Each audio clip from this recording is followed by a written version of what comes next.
دوستو، ایک دن بغداد کا مشہور خلیفہ ہارون رشید دربار میں تخت پر بیٹھا انصاف کر رہا تھا۔ اتنے میں چوبدار نے آ کر خبر دی کہ ایک نجومی حضور سے ملنا چاہتا ہے۔ خلیفہ کو نجومیوں، حکیموں اور داناؤں سے ملنے کا نہایت شوق تھا۔ اس نے حکم دیا کہ اچھا اسے حضور میں حاضر کرو۔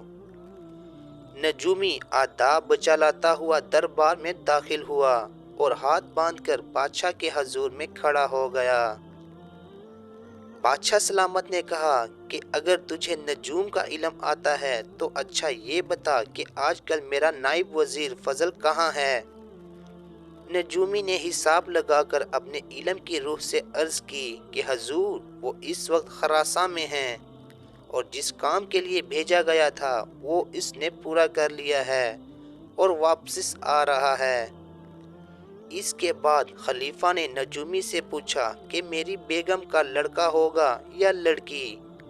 نجومی نے فوراً حساب لگا کر بتایا کہ حضور کے گھر لڑکا پیدا ہوگا اور تھوڑے ہی دنوں میں پیدا ہونے والا ہے۔ بادشاہ نے 2-3 سوال اور پوچھے۔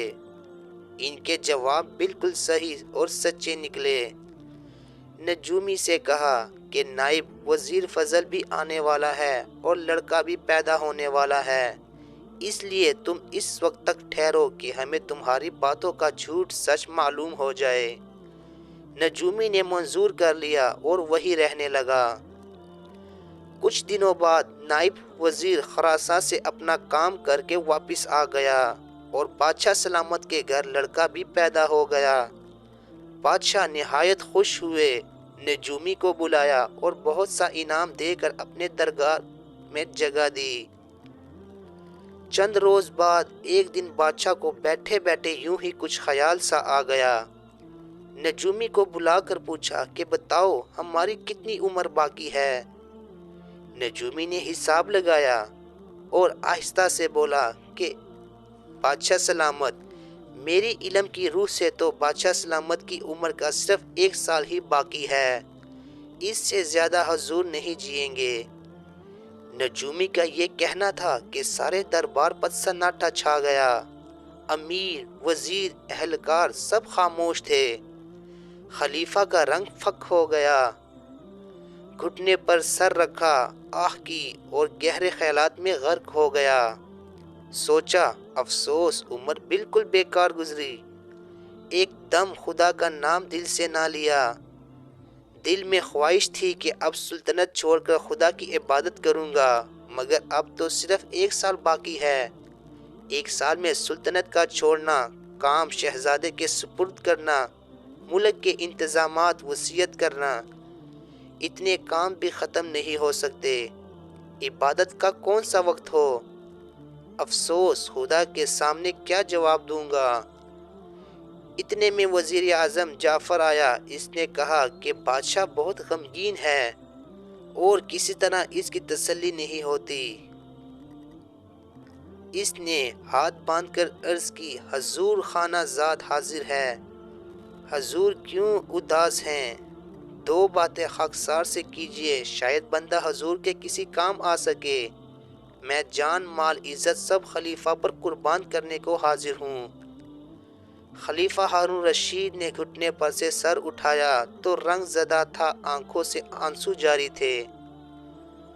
بھرائی ہوئی آواز سے بولا، جعفر تم جانتے ہو اس نجومی نے آج تک جو کچھ کہا سب سچ نکلا۔ اب اس نے یہ بتایا ہے کہ میں 1 سال سے زیادہ نہیں جی سکتا۔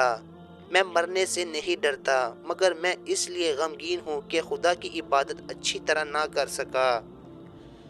1 سال کی مہلت نہایت کم ہے۔ دانا وزیر جعفر نے عرض کی، حضور یہ کوئی پیغمبر تو نہیں کہ جو کچھ یہ کہہ دے سچ ہو۔ آخر علم کا پھیر ہے، اس میں غلطی ہو جاتی ہے۔ اگر حکم ہو تو میں ابھی جھوٹ سچ کھول دوں۔ خلیفہ نے کہا، ہاں اگر تم مجھے کسی طرح اس نجومی کے جھوٹے ہونے کا یقین دلا دو تو مجھے تسلی ہو سکتی ہے۔ جعفر نے نجومی سے پوچھا، کیا تم بتا سکتے ہو کہ تمہاری عمر کتنی باقی ہے؟ اس نے اپنا ذائچہ دیکھ کر کہہ دیا کہ میں ابھی 30 سال نہیں مروں گا۔ جعفر نے جلاد کو حکم دیا کہ نجومی کا سر تن سے اڑا دے۔ حکم کی دیر تھی، تلوار سن سے چلی اور بدقسمت نجومی کا سر الگ اور دھڑ الگ سے تڑپ رہا تھا۔ جب وہ مر گیا تو جعفر نے خلیفہ ہارون رشید سے عرض کی، حضور یہ تو اپنی باقی عمر 30 سال بتاتا تھا، اسے مرتے ہوئے 30 منٹ بھی نہیں لگے۔ جو اپنی موت کی نسبت صحیح اندازے اپنے علم سے نہیں لگا سکتا، وہ دوسرے کی زندگی اور موت کی نسبت کیا کہہ سکتا ہے؟ ان باتوں کو سن کر خلیفہ ہارون رشید کو تسلی ہوئی اور پھر وہ خوشی اور بشاش نظر آیا، مگر اس کے بعد زیادہ تر عبادت میں مشغول رہتا تھا اور کہا کرتا تھا کیا معلوم کس وقت موت آ جائے، اور اپنی موت کی تیاری کرنے لگا۔